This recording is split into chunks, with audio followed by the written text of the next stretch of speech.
What's going on, guys? Welcome back to the channel. If you're new, be sure to subscribe, and if you're not subscribed, you're an idiot. Get subscribed. Today we're going to go into about 3 steps, 3 things, really not even 3 separate things, but let's just say 3 general ideas of what you can do to get better gas mileage. I saw one of these videos on YouTube before, and the guy was giving advice on how to get better gas mileage, and the guy was averaging what was he averaging? Like 12 miles to the gallon, bro. That's not good. So if you got a Challenger, Charger, or any car in general, man, I'm gonna show you how to get better gas mileage. Let's jump in this car, get to driving, and let's go.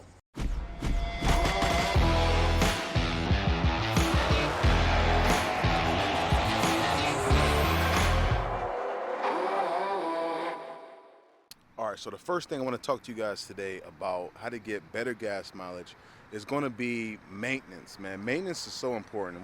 What I mean by maintenance, when's the last time you did a tune-up? When's the last time you changed the spark plugs? When's the last time you changed the wires, coil packs, distributor cap, whatever? If you still got a distributor cap, it might be time for a new vehicle. But when's the last time you had a tune-up, right? Spark plugs, wires, coil packs, all that stuff. That stuff is important. That is like super important maintenance wise, right? How clean is your air filter? Take a look at my engine air filter. It's not the cleanest, but it's not bad. I might take this off and blow it out, but that's probably all I do with these. You can clean them. They got cleaning kits. I don't have time for that. I'm just gonna take this thing out, blow it out. If it gets major dirty, I'm just gonna change it. I've got 50 bucks, 100 bucks to blow. I'm not too worried about it. But air filter, spark plugs, tune-up, oil change. When's the last time you got an oil change? Are you one of those once a year type oil changers? Like you believe that what the bottle says, every 10,000, 15,000 miles, you get your oil change? You're crazy. 3,000 to 5,000 miles. I don't care if it's full synthetic. I don't care if it's hyper synthetic. 3,000 to 5,000. If you're running your, on my Mustang, I do every like 2,500 miles, 3 grand max. I'm pushing that motor, right? This I just did 5,000 miles on a synthetic blend. Just changed it because I'm heading out to North Carolina. But get your oil changed, man. 3,000 to 5,000 miles. Don't be those once a year type people. Don't do the 15,000 mile oil, 15,000 mile oil filter. No. 3,000 to 5,000. Get the oil change. Check those plugs. Check those air filters, and then check the fuel filter. That's part of your maintenance too. A lot of people forget about that. Your fuel goes through a filter too. You want to make sure, and we're going to talk about that later, but the fuel filter is super important. It's super easy to change on most cars. On my Mustang, I did it in about 3 minutes in my driveway. Had a little tool, popped that canister off, and replaced it with the OEM filter. Don't do aftermarket, go OEM, all right? So make sure that maintenance is up to point. And then one more thing on that maintenance tip is your tire pressure. If you guys don't know what tire pressures should be in your tire, how much air pressure should be in your tire, I'm gonna show you what to check. It's right inside every door. You've seen the tag, you've seen the label hundreds of times. You probably didn't know what it was. So I'm gonna open up my door right now and show you. So right here, every car has this. This is the tire and loading information tag, right? So every car is gonna let you know what you need in the front and what you need in the back. This comes from the factory, so they tested these cars out. They know what they need. This is saying 32, and it tells you the tire size: 245, 45, 20 in the front, 245, 45, 20 in the back. However, this being the Shaker edition, I've got upgraded tires and wheel package. So this one here is actually a 20, still a 20, but you can do a 275, 40. I don't know if y'all can see that, 275, 40, 20 on the Shakers.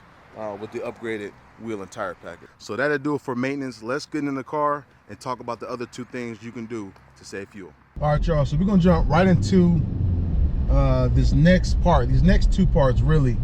And I think this one is gonna be the main focus, man. The main focus on how you can get 20 miles to the gallon like I'm getting. I'm getting 20 miles to the gallon in my manual RT Shaker with 102,000 miles on it. And I don't know when the last time these plugs have been changed, so I can only imagine. But I'm getting 20 miles to the gallon. I think the biggest thing, and I probably should have started this with at the beginning of the video, is going to be how you drive, right?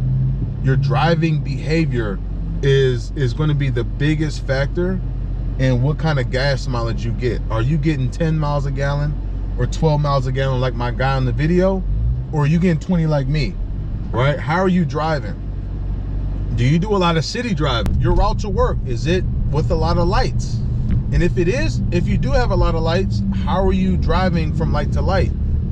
Are you mashing the gas pedal every time you take off? You doing your neck snapping back and your tires are squealing? Like, how are you driving? All that plays a part. Are you racing? And if you're racing, that's cool. But if you're out here racing a damn Toyota Corolla because they looked at you wrong, man, you're getting 10 miles to the gallon, then there you go, man. If you actually racing, if you're out here getting it in, okay, legitly, and you're not racing the grandma that just came from the store in the Chevy Equinox, then that's okay. You know, it is what it is, right? Because we didn't get these cars for the miles per gallon. But if you got them to enjoy it, and you're enjoying it a little too much, and you're just out here racing Subarus and Kia Fortes, or just hold on, relax, buddy, because you're going to get 10 miles to the gallon pretty quick. Are you resting your foot on the pedal when you drive, when you coast? Where's your foot? Is it just sitting on the pedal? Because if it is, you're burning gas. A lot of us do that. We just rest. I do it too sometimes. We just rest our foot on the accelerator pedal, unknowingly dumping fuel, and we don't need to, right? It's not bad. I mean, that's not going to drop you 5 miles to the gallon. But everything that I'm talking about in this video, quite frankly, can get you 5 to 10 miles per gallon better or worse, depending on if you do it or you don't do it. Are you redlining this car? Are you redlining your car every time? Are you at the car shows? Are you one of those car show people? I'm talking to my Honda guys and my Volkswagen. The Honda guys get all this. I'm sorry, Honda guys. I got all love for you. But you Honda guys, you Volkswagen guys, you BMW guys, the BMW community is going crazy. These pops, these bangs at the car shows, are you popping and banging? Are you going down the side street, redlining your car? Are you doing that? Because if you are, you're probably getting 10 miles to the gallon. You're probably not getting that, depending on how often you do it, right? Are you at every sideshow or car show two-stepping? Are you in every two-step competition at IFO every year?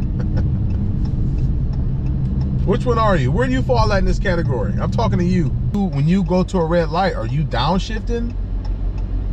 Are you rev matching the downshift, or are you just popping into neutral and coast to the destination? Because if you're rev matching and downshifting for no reason, instead of just popping that thing in neutral and coasting to the red light, you're burning gas.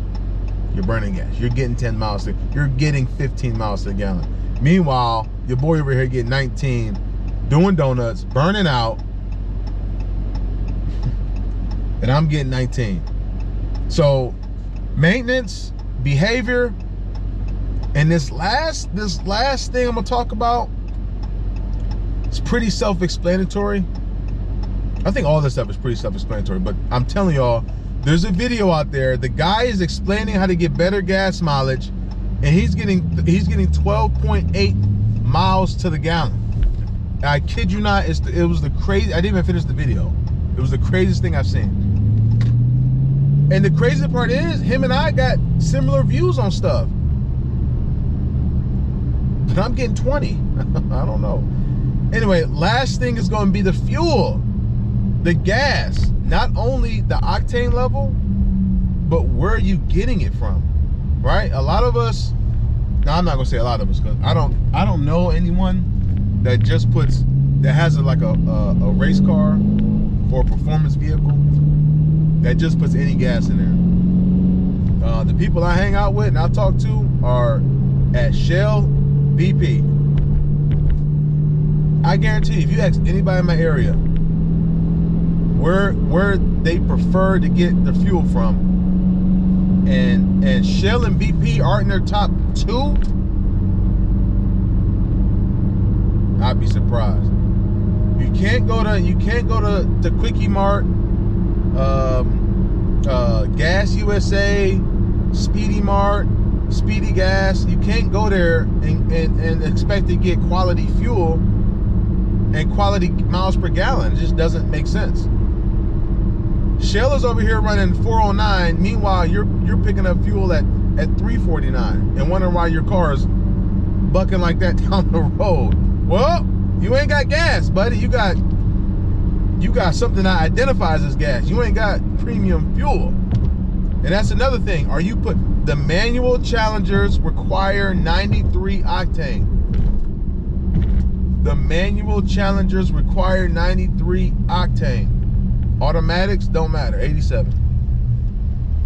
But for whatever reason, and you can fact check me, I don't know why you would. I work at a Dodge dealership and I have a manual Challenger. The manual Challengers require premium fuel. When I put in 87 in this car, you can notice an immediate difference in performance, in fuel economy. I want to say I picked up 3-4 miles per gallon just in a simple fuel switch.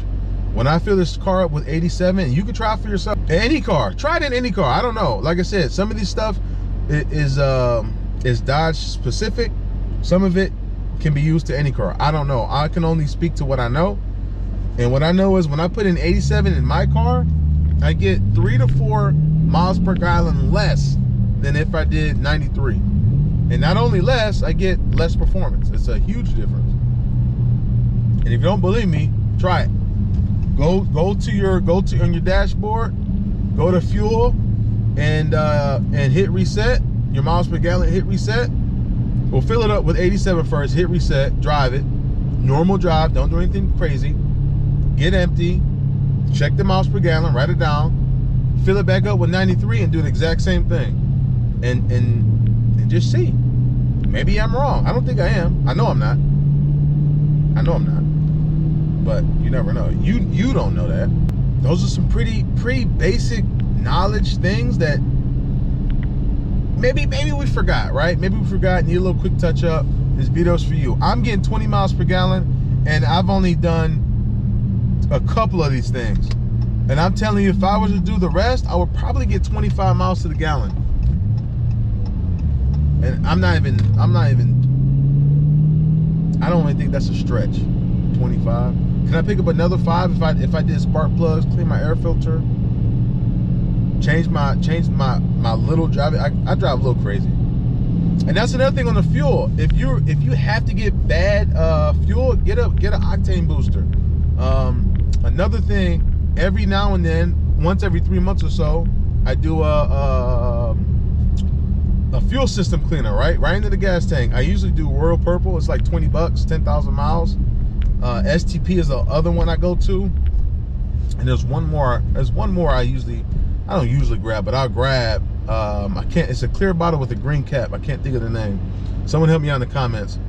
But they got cylinder injector cleaner. I can't think of the name. It's a white bottle. It says tune up in a bottle. I can't think of it right now, but those are the only 3 I use. You can get Seafoam. I don't typically mess with Seafoam because they say you can put it in the oil, the engine, the gas, the transmission. I don't trust that.